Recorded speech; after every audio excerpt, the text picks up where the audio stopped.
നമുക്ക് ബാലാമണിയമ്മ എന്ന കവി രാമായണത്തെയും രാമനെയും എങ്ങനെ കണ്ടു എന്ന് നമുക്ക് നോക്കാം. രാമനെക്കുറിച്ച് കവിത ഒന്നും എഴുതിയിട്ടില്ല കേട്ടോ.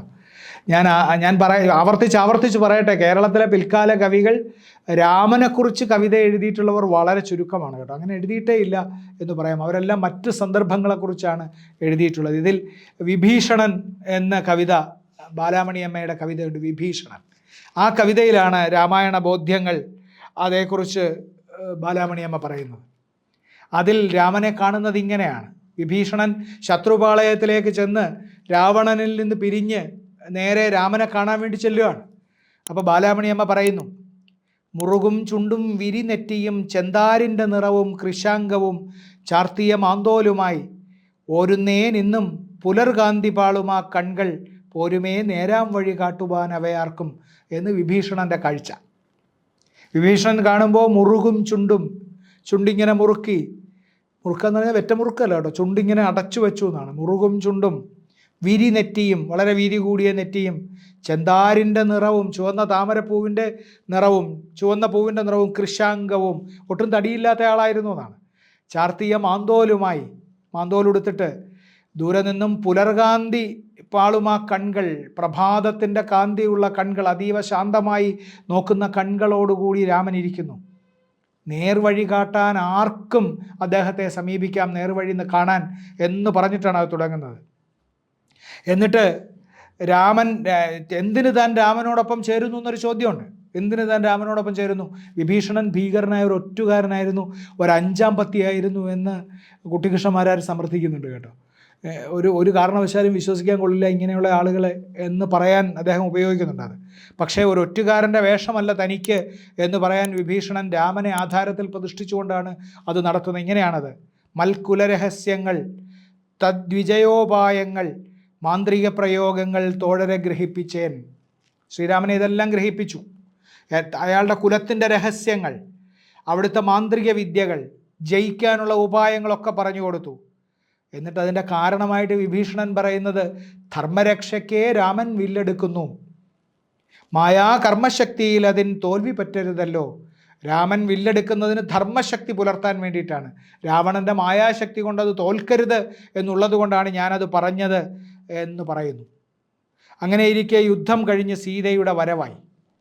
ബാലാമണിയമ്മ എഴുതുന്നു, പ്രേമദീപ്തയായി ചാര വന്നെത്തി സീത, രാമന് തെളിഞ്ഞീല തന്മുഖം ഇരുൾ കൊണ്ടു, തീയിൽ നീ മുങ്ങി ചിത്തശുദ്ധിയെ തെളിയിക്കുന്നായി, അഹോ മർത്യാത്മാവിൻ ആഴങ്ങൾ അമേയങ്ങൾ എന്ന് വിഭീഷണൻ പറയുന്നു. ഇങ്ങനെ പറഞ്ഞിട്ട് പ്രേമദീപ്തയായി സീത വന്ന് നിൽക്കുമ്പോൾ, അത് വാൽമീകിയും പറഞ്ഞിട്ടുണ്ടല്ലോ, സർവാഭരണ വിഭൂഷിതയായി വന്ന് നിൽക്കുമ്പോൾ നേത്രരോഗിക്ക് ദീപം പോലെ നിന്നെ കാണുന്നത് എനിക്ക് ദുസ്സഹമാണ് എന്ന് പറഞ്ഞു എന്ന് എഴുതുന്നുണ്ട്. ഇവിടെ ഇവരെഴുതുന്നു, അങ്ങനെ ബാലാമണിയമ്മ എഴുതുന്നു, തെളിഞ്ഞീല തന്മുഖം ഇരുൾ കൊണ്ടു, തീയിൽ നീ നിന്നെ തെളിയിച്ചിട്ട് വരൂ എന്ന് പറയുമ്പോൾ വിഭീഷണൻ ചിന്തിക്കുന്നു, മർത്യാത്മാവിൻ ആഴങ്ങൾ അമേയങ്ങൾ, തെളിയിക്കാൻ വയ്യാത്ത, അളക്കാൻ വയ്യാത്തതാണ് ഈ മനുഷ്യൻ്റെ ആത്മാവിൻ്റെ ആഴം. ഇത്രയും ധാർമ്മികനായ ഒരാൾ ഇങ്ങനെ പെരുമാറിയല്ലോ എന്ന്. ഇനിയാണ് സാക്ഷാൽ വിലയിരുത്തൽ.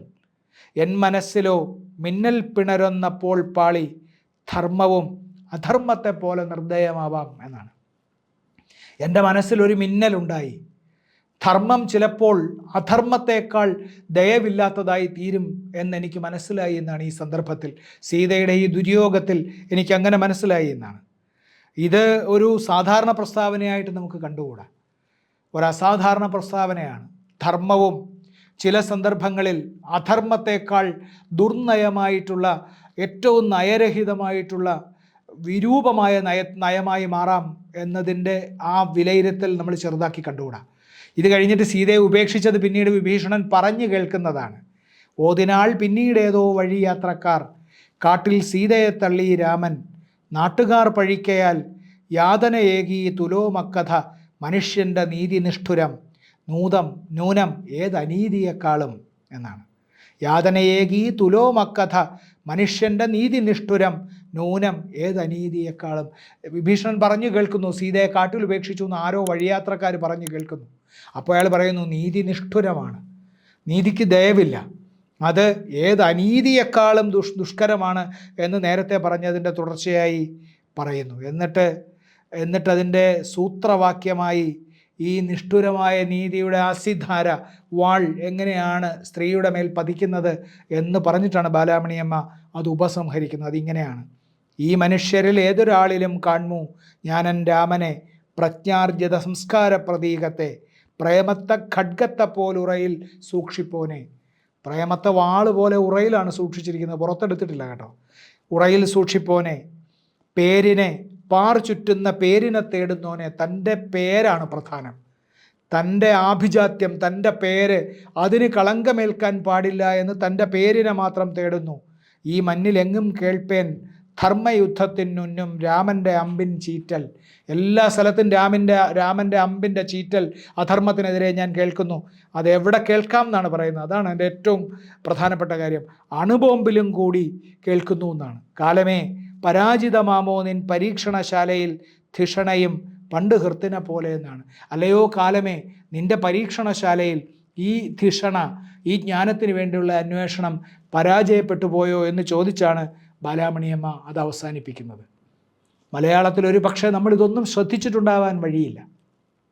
ചിന്താവിഷ്ടയായ സീതയിൽ നിന്ന് രാമനെക്കുറിച്ച് മലയാളികൾ എന്തു പറഞ്ഞു, മലയാള കവികൾ എന്തു പറഞ്ഞു എന്ന അന്വേഷണം തെല്ലും നീങ്ങിയിരിക്കാൻ സാധ്യതയില്ല എന്ന് നമ്മൾ ഓർക്കുമ്പോഴാണ് ഈ കവികളെ നമ്മൾ വീണ്ടും ഈ രാമായണ മാസത്തിൽ നമ്മളുടെ മുൻപിലേക്ക് കൊണ്ടുവരുന്നതിൻ്റെ പ്രസക്തി മനസ്സിലാവുന്നത്.